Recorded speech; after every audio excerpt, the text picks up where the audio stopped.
for love at this August gathering of the APA. I consider this as a great privilege to meet you all, and I hope that your active participation, lively discussions, solid articulations, favorable elections, and valuable discussion that you will take would eventually bear good fruits through this assembly. I personally have a great admiration for India as a nation, especially its people, cultures, religions, philosophies, democracy, and science and technology. Indian civilization has influenced the entire global communities. Indian religions have become major world religions. Indian philosophy is classical theory for academic comments. Above all, Indian people such as Mahatma Gandhi, Rabindranath Tagore, Jawaharlal Nehru, M.B. Ambedkar, and scores of others, as well as many more prominent ecumenical leaders, whose name will make a long list, have been highly respected and adored by international communities. Today, I am so glad to be in fellowship with you here in Chennai, India. We are experiencing severe human tragedies due to natural and human-made that taken so many places in our day-to-day life.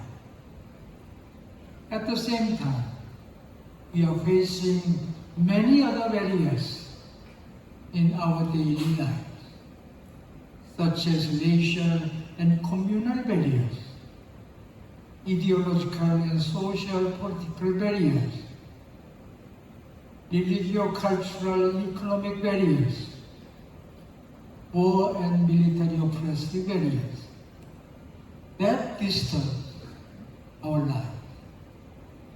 Therefore, we have to find some ways and means. How can we break these barriers? Bearing in mind that transforming life should be our utmost task through building communities of faith, hope, love, and peace at this juncture of history. Andreji once said that God is available to us 24 hours. It is true that God is not only available to us, but also in our midst and every moment of our lives. However, our problem is that we have no capacity for knowing God or loving God properly. We have no capacity for sharing God's love with our neighbors. We have no capacity for demonstrating God's care for other fellow creatures. Instead, we have a tendency to use violence in order to exploit other creatures by manipulating, by modifying, and by demolishing them. As a result, we are facing so many negative problems in our daily lives. We, the human race, will never come to end violent behavior unless it cultivates the culture of peace in our life. In order to cultivate the culture of peace, we have to admit that peace is the divine gift for all God's people, or for all human races. But it is come not in ready state, but it is process that carries a great price. The price is metanoia, conversion, or repentance. Therefore, we ought to do is that metanoia, because we are unable to properly articulate theological framework of peace. We are unable to live as a good neighbor. We are unable to deliver good news to the poor. We are unable to handle global climate crisis. We are unable to work together as partners. Let us go through metanoia in order to love each other, to share with one another, to make our communities become truly humane, based on faith, hope, love, and peace. What is the peace that is divine gift? What is the peace we are called upon to make, keep, or cultivate in our midst? I believe that peace is the condition of security, belonging, contentment, and fullness of life for God's people. This includes offering and sustaining relationships to all and with all. This includes constructive and purposeful activities and mutual services and encouragement, free undue stress and anxiety. This is the state of harmony, friendship, and reconciliation among the people or group of people.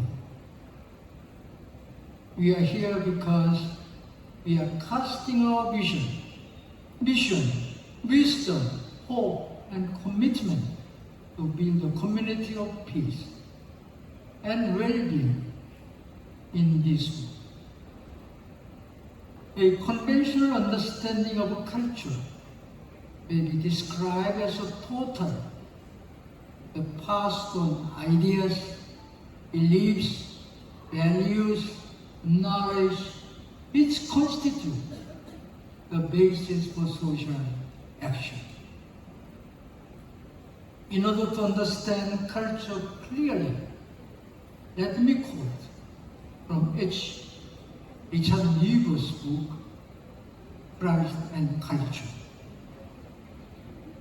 According to Niebuhr, the cultures are forever seeking to combine peace with prosperity, justice with order, freedom with welfare, truth with beauty, scientific truth with moral good, technical proficiency with practical wisdom, holiness with life, all this with all the rest. After all, culture is a social heritage which is received and transmitted from generation to generation. For the culture of peace to take root, we have to raise our prophetic voice, genuinely approach people of other faiths, systematically coordinate with civic groups, and enthusiastically involved in building community of peace and well-being in our lives. We are called to be partners in building community of peace with justice in our day-to-day life.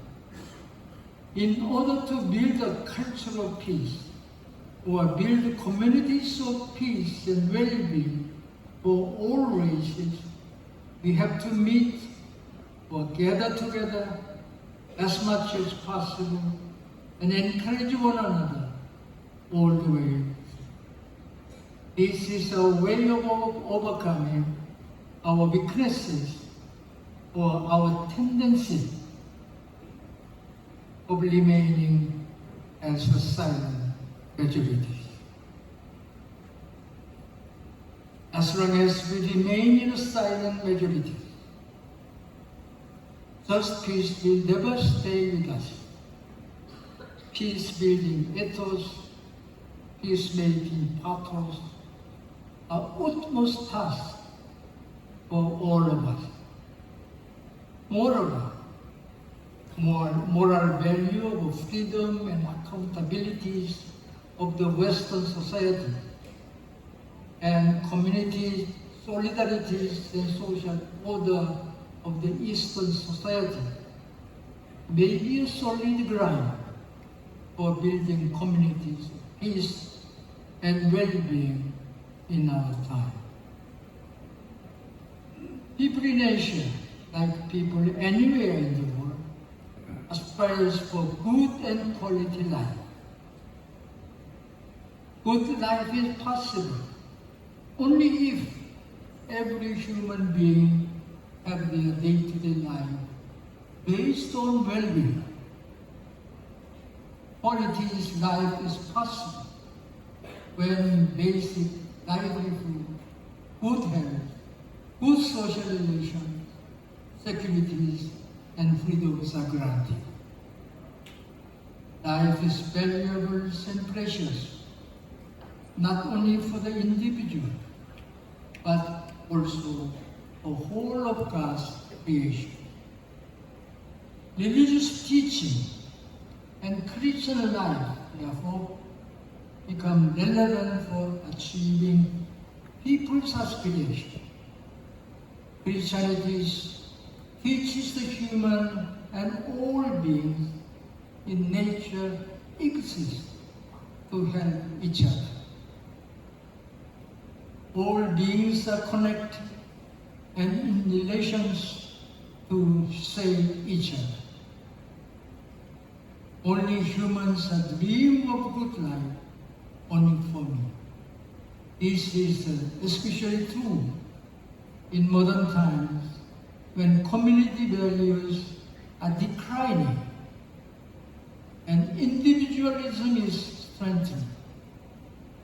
Only when we live well together and think and act in a way that benefits each other will we achieve a good life both personally and socially. Today, we are gathered here for the 21st General Assembly of the APAY to seek God's wisdom for our common vision 2030 of fulfilling the ecumenical task or YMCA's endeavor of good life for the people in the entire world. I observed that Vision 2030 is carefully crafted documents of YMCA.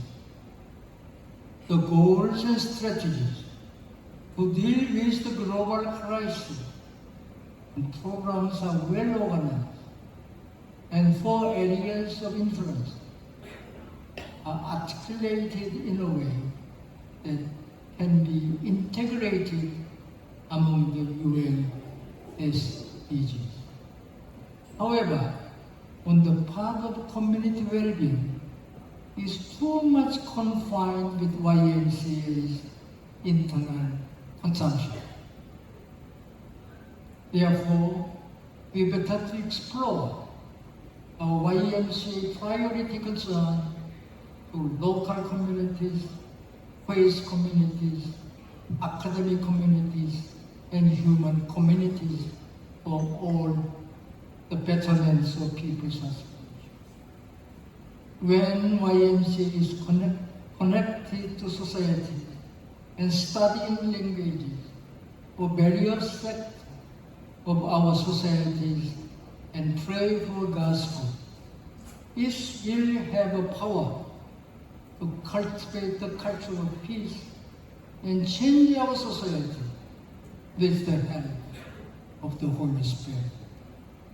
At this point, I would like to highlight Gustavo Gutierrez's liberation theology. I find his theological analogies on we drink from our own wells. It's very inspiring. Regardless of all the members of communities or any passengers of that particular communities are freely drinking from the same well.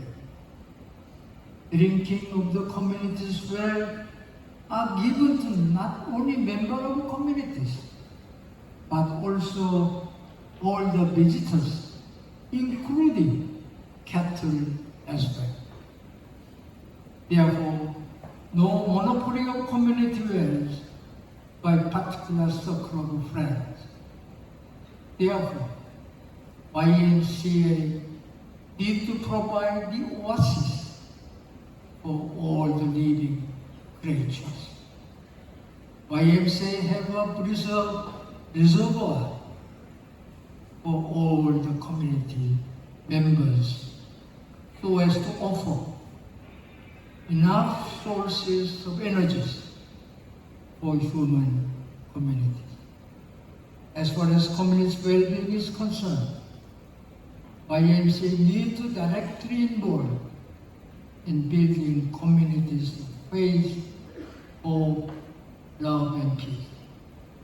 Vision 2030 of YMCA should articulate the relevant mission tasks related to local communities, faith communities, academic communities, and human community at large. In order to promote community well-being, we have to open our hearts and minds for successful achievement of YMCA's Vision 2030 in the years to come. May it be so indeed. Thank you.